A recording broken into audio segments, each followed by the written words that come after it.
नक्षत्रों का अध्याय शुरू करने से पहले एक थोड़ा सा इसका बैकग्राउंड देना या इसके पीछे क्या है उसको देना अति आवश्यक है। हमारे वेदों में शब्दों का बहुत बड़ा महत्व है, शब्दावली का बहुत बड़ा महत्व है। अब जैसे आप मंत्र जपते हैं तो मंत्र का तात्पर्य है मन में त्राय करना, मीन्स मन के अंदर जपना।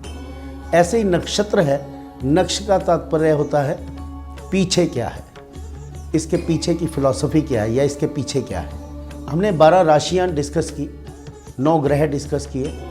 अब 12 राशियाँ पाश्चात्य जो सभ्यता है उसमें केवल 12 राशियाँ ली गई हैं, लेकिन हमारे ऋषि मुनियों ने इन 12 राशियों को भी और 360 डिग्री में विभाजित किया, 13 डिग्री 20 मिनट का एक नक्षत्र लेकर के प्रत्येक राशि के अंदर। और जहाँ पर 30 डिग्री में बाकी बचता है वो अगले नक्षत्र के अंदर उसको विभाजित किया जाता है। प्रत्येक नक्षत्र का एक देव है, एक स्वामी है, और प्रत्येक नक्षत्र का ग्रहों के हिसाब से भी एक ग्रह है उनका। जैसे अश्विनी का ग्रह केतु हुआ और अश्विनी का स्वामी अश्विनी देव हुए। ये जो जातक इन नक्षत्रों में पैदा होता है, समझाया ये गया है कि उनका मनोवृत्ति कैसी होगी, उनका आकार कैसा होगा, किस प्रोफेशन के अंदर वो जा सकते हैं या जीवन यापन करने के लिए वो क्या क्या कार्य करें जिससे कि उनको जीवन में सफलता मिले। अब देखिए ऋषि मुनियों का शोध कार्य देखिए कि जिस राशि के पीछे जिस तरह के तारे या सितारे नज़र आते हैं जो आज बाइनोकुलर से देखे जाते हैं, उस समय उन्होंने अपने अध्यात्म से या कोई और उनका महत्व होगा जिससे उन्होंने देखा होगा। तो लेकिन आज के वैज्ञानिक इस रूप को मानते हैं कि ऐसा हुआ है। अब देखने वाली बात यह है कि हमारे यहाँ सबसे महत्वपूर्ण है दिशाएं। 4 दिशाएं मेन होती हैं, हमने 10 दिशाएं मानी हैं, जिसके अंदर 4 पूर्व, पश्चिम, उत्तर, दक्षिण और चारों के 4 कोने, और उसके पश्चात धरती और आकाश। ये 10 दिशाओं को संबोधित किया हमने अपने स्वास्तिक के चिन्ह से।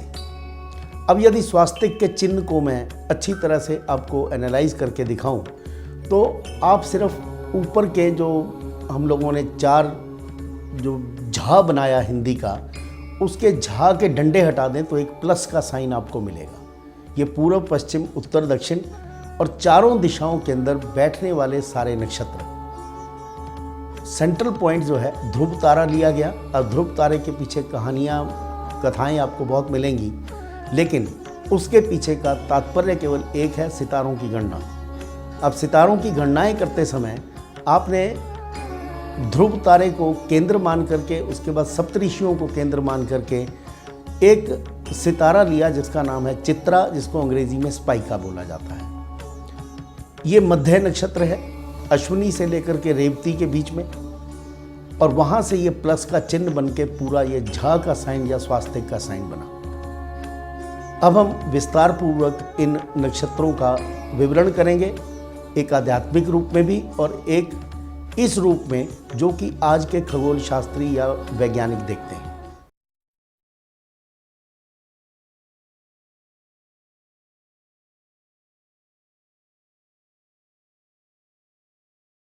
अश्विनी ये पहला नक्षत्र हमारे ब्रह्मांड का जो 360 डिग्री का एक्लिप्टिक हमने बनाया, और पहली राशि मेष। मेष के अंदर 13 डिग्री 20 मिनट में के अंदर ये अश्विनी नक्षत्र आता है। जैसा कि इसके नाम से विदित है, अश्व, ये घोड़े की तरह से इसका ब्रह्मांड के अंदर आकृति बनती है। प्रमुख सितारे 3 नज़र आते हैं इसमें। जो साइन या जो राशि हमने मेष स्थापित की ब्रह्मांड के अंदर, इसके 4 नक्षत्र 3 डिग्री 20 मिनट के लगा करके एक आकृति इसके पीछे बनी जिसको हमने घोड़े की संज्ञा दी। इसका स्वामी है केतु, राशि मेष। अब देखिए मंगल और केतु, केतु ड्रैगन टेल है, नीचे का धड़ है राहु और केतु का, जो कि आध्यात्मिक है, शुभ है, शुभत्व की ओर जाता है। मंगल, मेष राशि यदि हम देखें तो उसका स्वामी मंगल।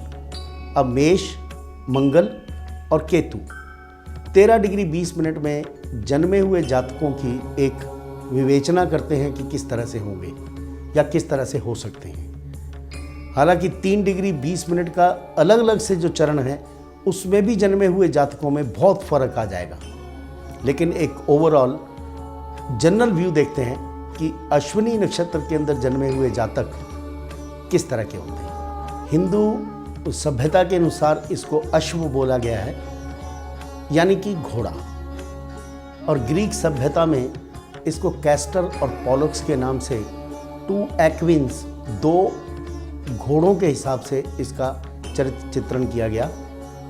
और अरेबिक सभ्यता के अंदर इसको बोला गया एश शेरेटॉन, यानी कि 2 टोकन। अब चाइनीज़ में इसको लियू बोलते हैं। हमारे यहाँ जो सभ्यता है उसमें इसको बोला गया कि इसका स्वामी अश्विनी कुमार हैं, जो बहुत ही सुंदर हैं, आयुर्वेद के ज्ञाता हैं, चिकित्सक हैं, बहुत तेज दिमाग है, आंखें बोलती हुई उनकी दिखाई देंगी आपको, और लोगों की सेवा करना उनका ध्येय रहता है। इस संसार के अंदर जितनी भी बीमारियां होती हैं उनको ठीक करना इनका कार्य है। केतु क्योंकि सीक्रेट है, मंगल एग्रेसिव है, तो जब भी किसी के ऊपर वार करते हैं तो बहुत सीक्रेट तरीके से करते हैं। और मेष का स्वामी मेंढा है, तो ये सामने से भिड़ते भी हैं। हालांकि ड्रैगन्स टेल केतु का कारतत्व साथ आने में उनके अंदर थोड़ी सी डोसाइलपन आ जाता है। अब जैसे भी जब भी इस तरह की संधि के अंदर बच्चा पैदा होता है, मान लीजिए प्रथम चरण के अंदर पैदा हुआ अश्विनी नक्षत्र में, तो उसको हम बोलते हैं कि बच्चा गंडांतों में है, यानी कि संधि पर है।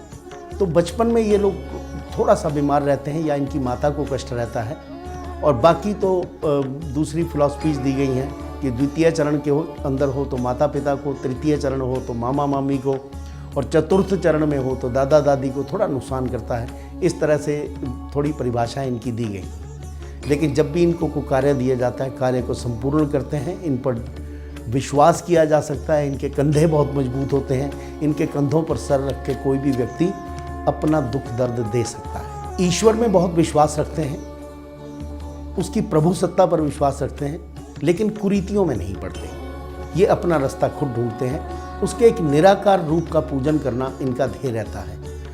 कभी भी किसी भी चीज़ को लिखा हुआ नहीं मान लेते। ये अपनी सभ्यता और अपनी संस्कृति अलग बनाते हैं। शिक्षा ग्रहण करते समय इनको पसंद रहता है कि ये सब कुछ सीखें। जैसे अंग्रेजी में बोला गया jack of all the trades, हर चीज़ सीखने के लिए उद्यत रहते हैं। यही एक कारण है कि 30 वर्ष या 35 वर्ष की आयु तक ये कहीं नौकरी करते हैं या फिर किसी के नीचे कार्य करते हैं।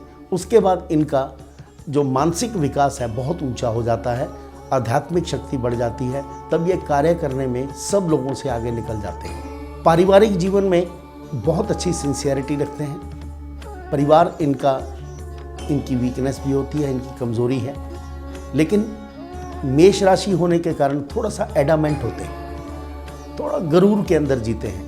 इस वजह से इनके बिहेवियर के कारण जीवन पर्यंत ये सब कुछ देने के बाद भी वो स्थान परिवार के अंदर नहीं प्राप्त कर पाते जो इनको होना चाहिए।